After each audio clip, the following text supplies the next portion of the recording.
নমস্কার বন্ধুরা, রায় HBEW চ্যানেলে আপনাদের স্বাগত জানাই। তো আমরা আজকে আসছি মা কামতেশ্বরী রাইস মিল। এটি নতুন একটি রাইস মিল, আন্ডার কনস্ট্রাকশন। তো আমরা এখানে পোল ইরেকশন করে ST লাইনকে ট্যাপিং করে নিয়ে এসে কানেকশনটি দেব। তো বন্ধুরা, এই রাইস মিলটির লোড ডিমান্ড 550 kVA, তাই এখানে ST লাইন দিয়ে কানেকশন দেওয়া হবে।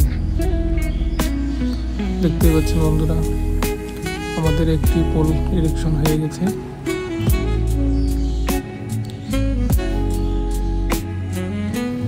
বন্ধুরা, আমরা লাইনটিকে রাস্তা দিয়ে নিয়ে আসব।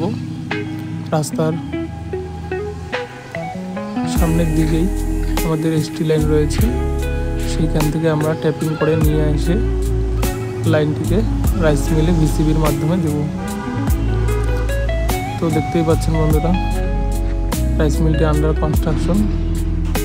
দুটো VCB রুম, একটি ট্রান্সফর্মার রুম এবং LT প্যানেল রুম। এখানে সমস্ত পোল 9 মিটার ইউজ করা হয়েছে। এখানে মোট 9টি পোল ইউজ করা হয়েছে। একটি লাইন ডিপি, একটি সিঙ্গেল পোল টু ডিপি, একটি 4 পোল এবং দুটো সিঙ্গেল পোল। আমরা হাইড্রার মাধ্যমে সমস্ত পোলগুলিকে মেজারমেন্ট এবং অ্যালাইনমেন্ট করে ইরেকশন করে নেব। আমাদের 4 পোল ইরেকশন কমপ্লিট। দেখা হচ্ছে পরবর্তী ভিডিওতে।